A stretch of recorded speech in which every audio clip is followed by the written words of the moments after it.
저는 오늘 주기도문을 중심으로 해서 기도가 무엇인지, 기도의 가장 기본적인 내용들을 살펴보려고 합니다. 먼저 우리가 기도하기 전에 기억해야 될 것이 있습니다. 확인해야 될 것이 있습니다. 그것은 기도의 대상입니다. 내가 누구에게 기도하느냐라는 것입니다. 믿음에는 대상이 분명해야 됩니다. 내가 누구를 믿느냐, 무엇을 믿느냐. 마찬가지로 우리가 기도할 때 내가 누구에게 기도하느냐, 그 대상을 이해하는 것은 굉장히 중요한 일입니다. 세상의 모든 사람들은 기도합니다. 기도는 인간의 본능이라고 할 수 있습니다.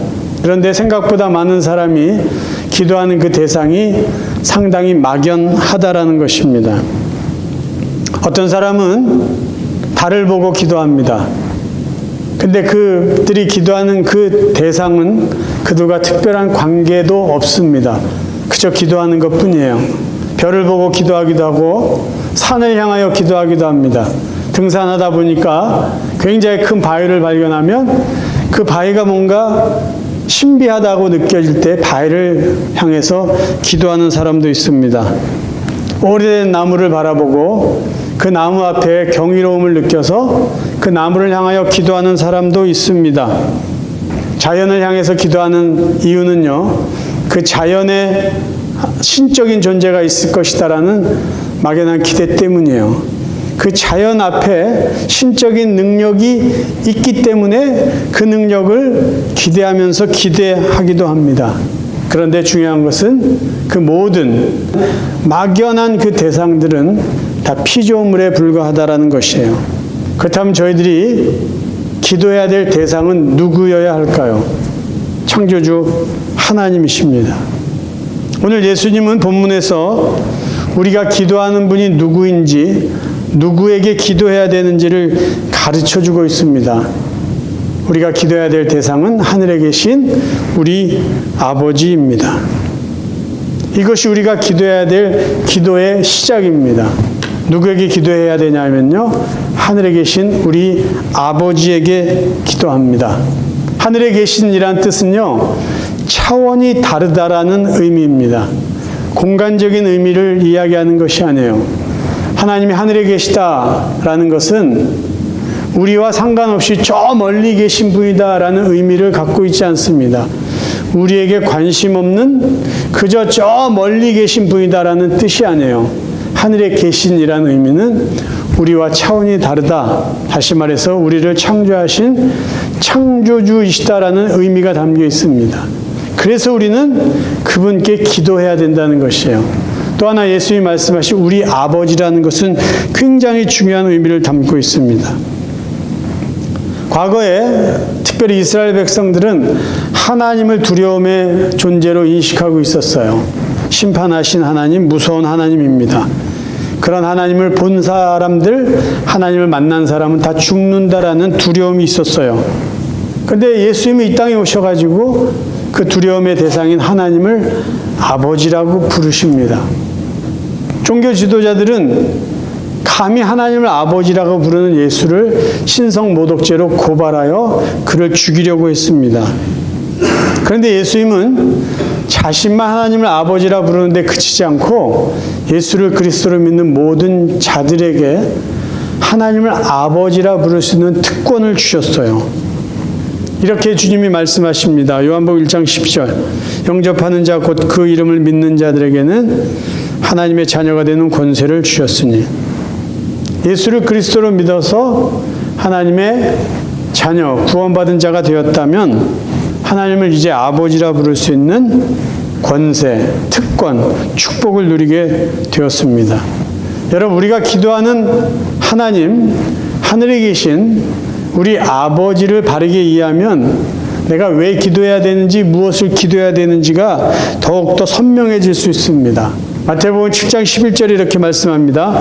너희가 악한 자라도 좋은 것으로 자식에게 줄 줄 알거든 하물며 하늘에 계신 너희 아버지께서 구하는 자에게 좋은 것으로 주시지 않겠느냐.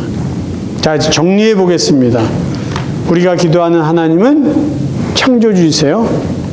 그런데 그 하나님이 우리의 아버지라는 것이에요. 그 아버지는 우리에게 좋은 것을 주시는 부이다라는 겁니다. 그래서 우리가 기도할 때요, 반드시 기억해야 될 게 뭐냐면, 무엇을 기도할까? 우리의 기도의 내용이 아니라 우리가 기도하는 하나님과의 관계에 더 신경을 써야 됩니다. 하나님이 어떤 분이신 것을 우리가 안다면 우리는 무엇을 기도하는 것이 중요한 것이 아니라 그분과 나와의 관계에 더 깊은 관심을 두어야 된다라는 것이에요. 기도의 내용보다 기도하는 하나님과 나와의 관계가 중요한 이유가 있어요.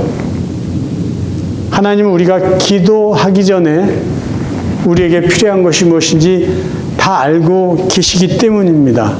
마태복음 6장 7절, 또 기도할 때에 이방인과 같이 중언부언하지 말라. 그들은 말을 많이 하여야 들으실 줄 생각하느니라.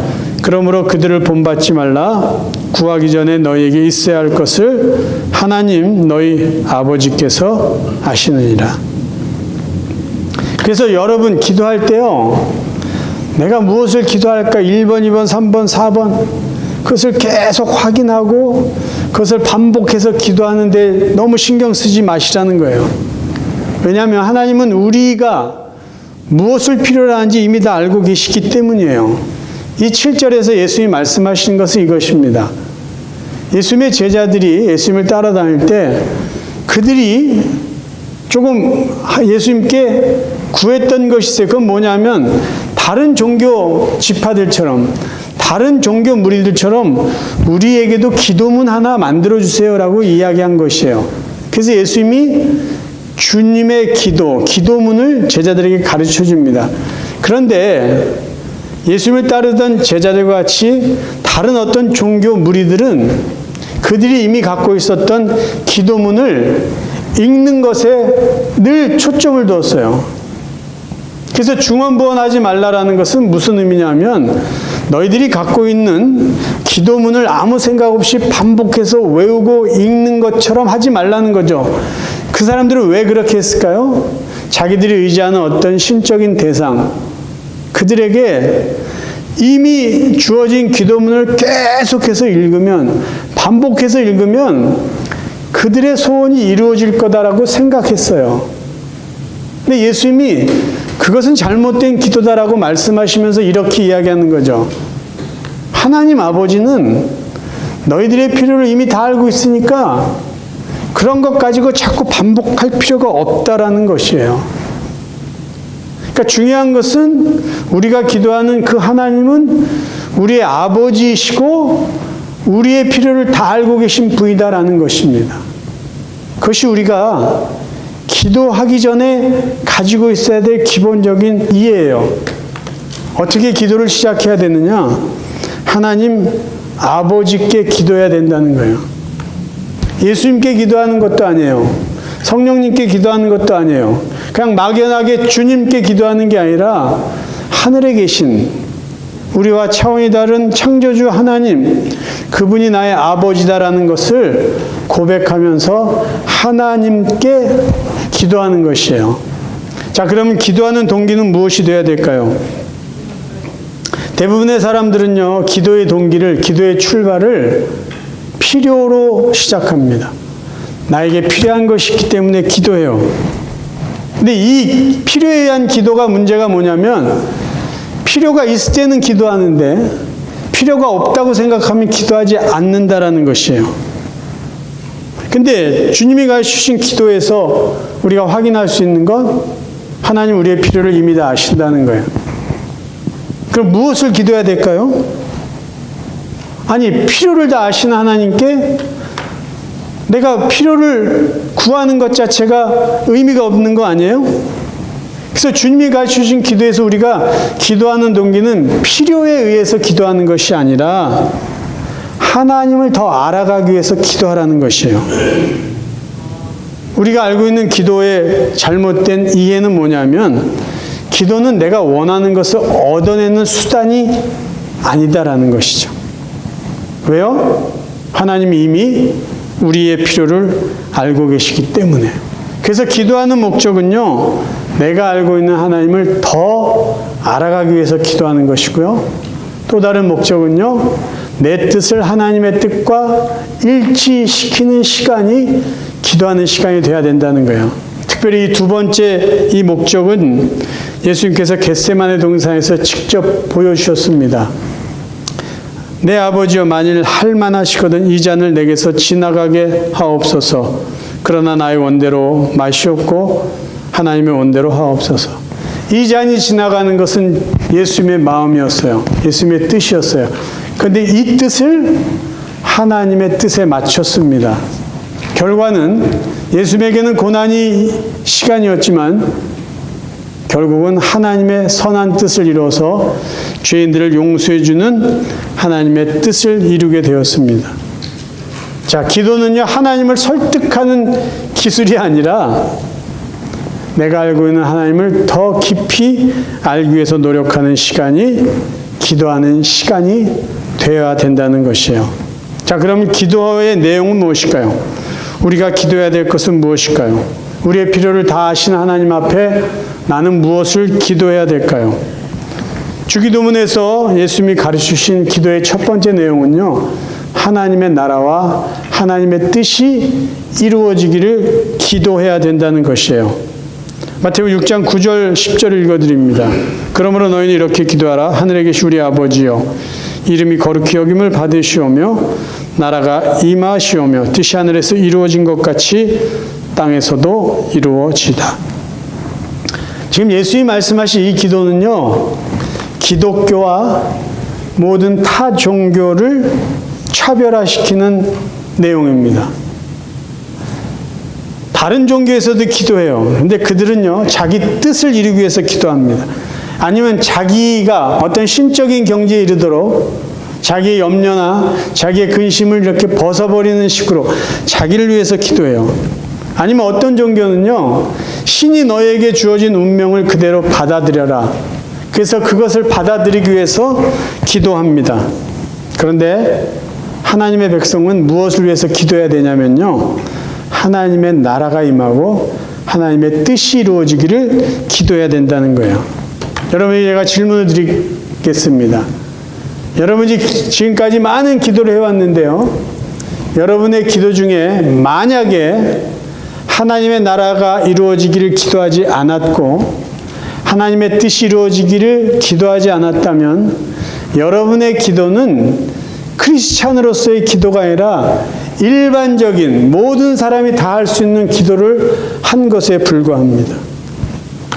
내가 하나님의 백성으로, 내가 그리스도인으로 하나님 앞에서 주님이 가르치신 기도를 바르게 했는지 안 했는지를 평가할 수 있는 중요한 기준 하나는 내가 하나님의 나라가 이루어지기를 기도했느냐, 내가 내 삶에 하나님의 뜻이 이루어지기를 기도했느냐, 그것으로 평가받아야 된다는 것이에요.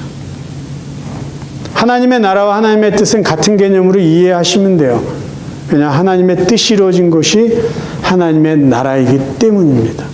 하나님 나라는 두 개념으로 이해할 수 있어요. 하나는 장소적인 개념이고 하나는 통치적인 개념입니다. 장소의 개념은요, 마지막 때 이루어지는 천국으로 우리가 이해하면 좋습니다. 하나님의 뜻이 온전히 이루어져서 이 땅에 주님이 재림하시고 하나님의 백성이 마지막 때에 함께 살아가야 될 하나님의 나라, 천국, 그것이 장소적인 개념으로 이해하는 하나님의 나라입니다. 그런데 통치의 개념으로 이해하는 하나님의 나라는 조금 달라요. 하나님의 뜻이 이루어지고 하나님의 말씀으로, 하나님의 통치로, 하나님의 다스림을 받는 그 장소가 바로 하나님의 나라입니다. 지금 이곳에, 우리가 하나님을 예배하는 이곳에 하나님의 말씀이 있고 하나님의 뜻이 이루어지고 하나님의 영광을 받으신다면 이 자리가 하나님의 나라가 되는 거예요. 천국이 되는 거예요. 우리의 가정이 하나님의 다스림을 받고 있어요. 남편과 아내가, 자녀들이, 모든 가족들이 하나님의 말씀으로 하나님의 통치를 받고 있다. 그 가정은 하나님의 나라, 천국이 되는 것이에요. 그래서 이 하나님의 나라는요, 보다 현실적으로 이 현장이 우리가 살아가고 있는 삶의 그 모든 영역이 하나님의 나라가 될 수 있습니다. 그래서 하나님의 나라를 위해서, 하나님의 뜻을 위해서 기도하라는 건요, 우리가 살아가고 있는 모든 환경 속에 하나님의 다스림을 받아라. 하나님의 뜻이 이루어지도록 살아라 라는 말씀이에요. 이 기도는 굉장히 중요하고 의미 있는 기도의 내용입니다. 하나님 나라 의를 구하는 기도가 중요한 또 다른 이유가 있어요. 예수님이 이렇게 말씀하셨어요. 쉬운 성경으로 읽어드릴게요. 먼저 하나님의 나라와 하나님의 의를 구하여라. 그러면 이 모든 것들이 너에게 덤으로 주어질 것이다. 이 모든 것들이라는 건요, 우리 6장 33절 이전을 우리가 쭉 읽으시면 알지만 먹는 것, 입는 것, 마시는 것, 쉽게 말해서 우리의 필요들이에요. 그러니까 우리가 먼저 하나님의 나라와 하나님의 의, 하나님의 뜻을 이루기 위해서 기도한다면 우리의 필요한 것들은 하나님께서 우리에게 덤으로 주신다는 것이에요. 왜? 하나님이 이미 우리의 필요를 알고 계시기 때문이죠. 자, 하나님의 나라가 나에게 임하기를 원합니다. 하나님의 뜻이 나에게 이루어지기를 원합니다. 이 기도는요, 나의 모든 삶의 영역에서 하나님의 다스림을 받기 원합니다. 하나님의 뜻대로 살기 원합니다라는 거룩한 믿음의 고백이기 때문입니다. 자, 조금 더 살펴볼게요. 우리의 기도가 좀 더 풍성해지고 우리의 기도가 좀 더 깊어지고 우리의 기도가 좀 더 길어지기 위해서 우리의 기도에 4가지 요소가 필요합니다. 이 4가지 요소를 포함해서 기도한다면 우리가 대표로 기도할 때라든가 개인적으로 기도할 때 우리의 기도가 더욱더 풍성해질 수 있어요. 기도의 4가지 요소는 ACTS로 우리가 기억할 수 있습니다. 액츠는 사도행전을 영어로 표현한 단어이기도 합니다.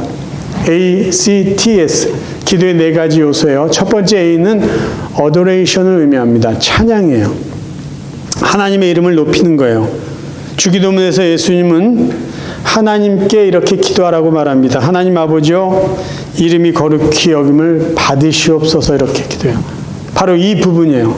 우리가 기도하는 하나님께 제일 먼저 하나님의 이름을 높이고 하나님께 영광을 올려드리라는 말씀입니다. 사랑이 많으신 하나님, 은혜가 충만하신 하나님, 나의 삶의 노래가 되신 하나님, 우린 이렇게 하나님을 높이면서 기도하셔야 돼요. 자, 기도의 첫 번째 요소는 하나님의 이름을 높이는 거예요. Adoration. 두 번째는 C입니다. C. Confession. 고백이에요. 죄를 고백하는 거예요. 사실 저는 이 부분을 오늘 강조해서 여러분에게 말씀드리려고 합니다. 기도하면서 죄를 고백하는 것은 기도 응답의 가장 기본적인 조건입니다. 시편 66편 18절, 만일 내가 마음속에 죄악을 품었더라면 어찌 주께서 내 기도에 응답해 주셨으라. 죄를 품고 기도하면 주님이 우리의 기도를 응답해 주지 않는다라는 말씀이에요. 이사야 59장 1절 2절을 읽습니다. 보아라, 여호와의 능력이 부족하여 너희를 구원하지 못하는 것이 아니다. 여호와께서 귀가 어두워서 너희 기도를 듣지 못하시는 것이 아니다. 다만 너희의 죄악이 너희와 너희 하나님을 갈라놓은 것이며 너희 죄 때문에 주께서 너희에게 등을 돌리셨고 너희 말을 들어주지 않으신 것이다. 그러니까 죄가 결국 하나님과 우리 사이를 갈라놓은 것이죠. 근데 생각보다 많은 그리스도인들은요, 하나님 앞에 자주 기도하고 오래 기도하는데 회개 기도에 대한 중요성을 간구하면서 기도합니다. 그냥 기도해요. 계속 기도해요. 원하는 것을 기도해요. 회개 기도가 중요한지를 제가 예를 들어서 설명하겠습니다. 사실 제가 오늘 기도에 대해서 여러분에게 설교한 것은요, 모세 때문이에요. 모세. 지지난주에 제가 모세에 대한 설교를 했어요. 근데 모세는 중보자였습니다. 이스라엘 백성의 죄를 하나님 앞에 기도해서, 간절히 기도해서 하나님께서 이스라엘 백성의 죄를 용서해 주셨어요. 그런데 정작 모세 자신의 기도는 하나님께 거절을 당합니다. 왜 그랬을까요? 자, 먼저 모세가 하나님 앞에 기도했는데 거절당한 기도가 무엇인지 한번 읽어드릴게요. 신명기 3장 23절입니다. 그때 내가 여호와께 간구하기를 주 여호와여, 주께서 주의 크심과 주의 권능을 주의 종에게 나타내시기를 시작하셨사오니 천지간에 어떤 신이 능히 주께서 행하신 일 곧 주의 큰 능력으로 행하실 같이 행할 수 있으리이까. 구하옵나니 나를 건너가게 하사 요단 저쪽에 있는 아름다운 땅 아름다운 산과 레바논을 보게 하옵소서 하되 여호와께서 너희 때문에 내게 진노하사 내 말을 듣지 아니하시고 내게 이르시기를 그만해도 족하니 이 일로 다시 내게 말하지 말라. 여러 번 기도했던 것 같아요. 무슨 기도냐 하면요, 하나님 나도 가나안 땅에 들어가게 해주세요라는 거예요. 나도 아름다운 저 가나안 땅에 들어가게 해주세요. 40년 동안 저도 기다렸습니다. 근데 하나님이요, 그 기도 그만하라고 그러는 거예요. 하나님이 모세를 가나안 땅에 들어가지 못하게 하신 이유는 모세가 하나님의 영광을 드러내지 않고 하나님의 그 명령을 화를 내면서 순종했기 때문이에요. 신광야에서 이스라엘 백성들이 물이 없다고 불평했을 때 하나님이 모세에게 이렇게 말씀합니다. 바위를 향해서 명령해라. 근데 모세가요, 화가 나가지고 바위를 지팡이로 2번 때리면서 이스라엘 백성들 앞에서 화를 내요. 그때 하나님이 너는 나의 영광을 드러내지 않았다고 하시면서 너는 가나안 땅에 들어갈 수 없다라고 말씀하십니다. 근데 모세는 그게 사실 못마땅했어요. 그래서 하나님 앞에 여러 번 기도했는데 하나님은 뭐라고 말씀하시냐면요, 그만해도 족하다. 이 기도 다시 하지 말라라고 말씀하세요. 저는 모세가 가나안 땅에 들어가지 못한 것 보면 참 안타깝습니다. 아니 모세가 하나님 앞에 드린 여러 기도를 하나님은 다 들어주셨는데 정작 자기 자신을 위해서 기도한 이 기도는 하나님이 거절하셨어요. 왜 그랬을까? 왜 그랬을까? 가만히 제가 살펴보았어요. 모세의 삶을 살펴보았어요. 하나님의 말씀을 읽어보았어요. 결정적인 이유를 제가 발견했습니다. 모세는 이 문제에 대해서 하나님 앞에 자신의 잘못을 진심으로 회개하지 않았어요. 그냥 계속 들어가게 해주세요. 저도 가나안 땅에 들어가게 해주세요라고 기도했지, 자기가 하나님 앞에 영광을 드러내지 못한 이 문제를 놓고 하나님 앞에 회개하지 않았다라는 것이죠. 모세가 대조적인 한 사람이 있습니다. 다윗이에요. 다윗. 하나님은 유독 다윗을 이쁘게 보셨어요. 다윗을 하나님의 사람으로 인정해 주셨어요. 그 마음에 꼭 맞는 사람이라고 성경에서 이야기합니다. 그리고 놀라운 것이 있어요. 이스라엘 왕들의 이야기가 기록된 사무엘상하, 열왕기 상하를 보면요, 왕을 평가하는 기준이 누구에게 있냐면요, 다윗 왕에게 있습니다. 그러니까 다윗 왕 같으면 그 왕은 선한 왕이에요. 하나님 마음에 들었던 왕이에요. 그런데 다윗 왕과 같지 않으면요, 그 왕은 악한 왕입니다. 하나님의 마음에 들지 않는 왕이에요. 그러니까 하나님이 보실 때 다윗 왕이 좋은 왕, 선한 왕, 하나님이 기뻐하시는 왕의 기준이 되었어요. 왜 그랬을까요? 왜 그랬을까요? 저는 이렇게 생각합니다. 하나님이 다윗을 그렇게 인정하고 다윗을 선한 왕, 악한 왕의 기준으로 삼은 것은요, 다윗의 용맹에 있지 않았고요, 다윗의 믿음에 있지 않았고 다윗의 회개에 있었다는 것이에요. 다윗은 진정으로 자신의 잘못을 하나님 앞에 눈물 짓고 회개했던 사람이에요. 시편 51편을 읽어드릴게요. 물은 나는 내 죄가를 아오니 내 죄가 항상 내 앞에 있나이다. 우슬초로 나를 정결하게 하소서. 내가 정하리이다. 나의 죄를 씻어주소서. 내가 눈보다 희리이다. 주의 얼굴 내 죄에서 돌이키시고 내 모든 죄악을 지워주셔서 나를 주 앞에서 쫓아내지 마시며 주의 성령을 내게서 거두지 마소서. 하나님이여, 나의 구원의 하나님이여, 피 흘린 죄에서 나를 건지소서. 내 혀가 주의 의를 높이 노래하리이다. 이 회개는 언제 이루어졌냐면 나단 선지자가 그를 찾아와가지고 다윗 왕이 지은 간음죄를 지적해줬고요, 다윗 왕이 행한 살인죄를 지적했을 때 이렇게 낱낱이 회개한 거예요. 근데 그 시대에 그 왕의 권세를 가지고 다윗이 행한 것은 아무것도 아니라고 말할 수 있어요. 내가 왕인데 내가 왕인데 그까짓 거 갖고 네가 뭐라고 그러냐라고 말할 수 있어요. 모른 척하고 지나갈 수도 있었어요. 근데 다윗은요, 진심으로 회개합니다. 시로 고백했다는 건요, 하나님께만 회개한 것이 아니라 다른 사람들이 다 회개했다라는 것이요. 다윗의 회개를 하나님은 기쁘게 보신 것이죠. 세 번째는요, 감사요. 첫 번째는 A, adoration. 두 번째는 C, confession이었고요. 세 번째 T, thanksgiving이에요. 감사하는 기도예요. 저는요, 생각보다 많은 시간, 많은 양의 기도를 하는데요, 우리의 기도에는요, 감사가 빠져 있습니다. 감사가 빠진 기도는요, 기도에 큰 요소가 빠져 있는 것이에요. 여러분, 기도할 때 감사를 잊지 마시길 바라요. 네 번째 요소는요, S, supplication이에요. 간구하는 거예요. 이 부분은요, 말을 하지 않아도 여러분 잘 아는 부분이에요. 근데 필요만을 위해서 기도하는 것이 아니라 하나님의 나라와 하나님의 뜻이 이루어지길 위해서 기도하고요. 여러분의 자녀를 위해서, 여러분의 필요한 것을 위해서, 여러분의 사업을 위해서, 여러분의 자녀를 위해서, 그리고 선교사님들을 위해서, 그리고 다른 사람들을 위해서 중보하며 기도하는 것, 그 모든 것이 다 포함된 것이 이 마지막 네 번째 S 부분이라는 것이에요. 자, 그러면 이제 우리의 기도는 어떻게 마무리해야 될까요?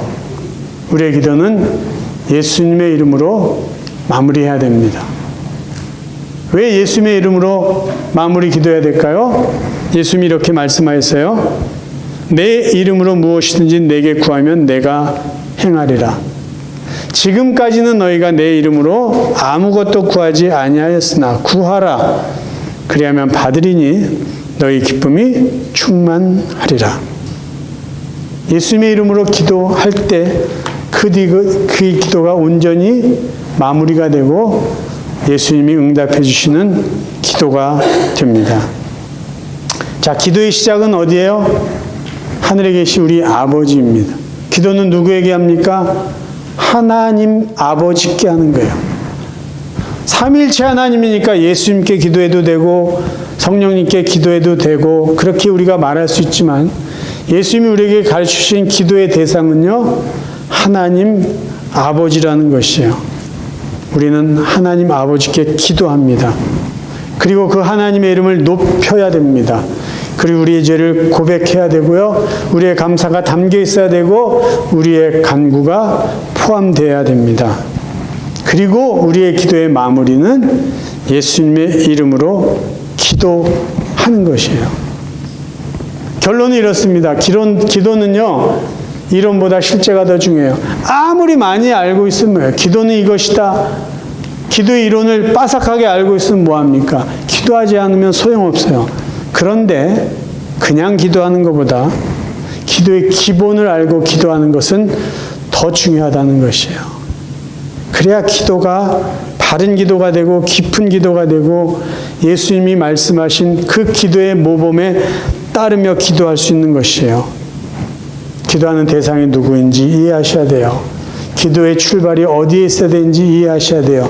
기도는 어떤 내용이 포함되어 있어야 되는지 우리가 알고 기도하셔야지 우리의 기도가 더 깊어지고 우리의 기도가 더 길어질 수 있습니다.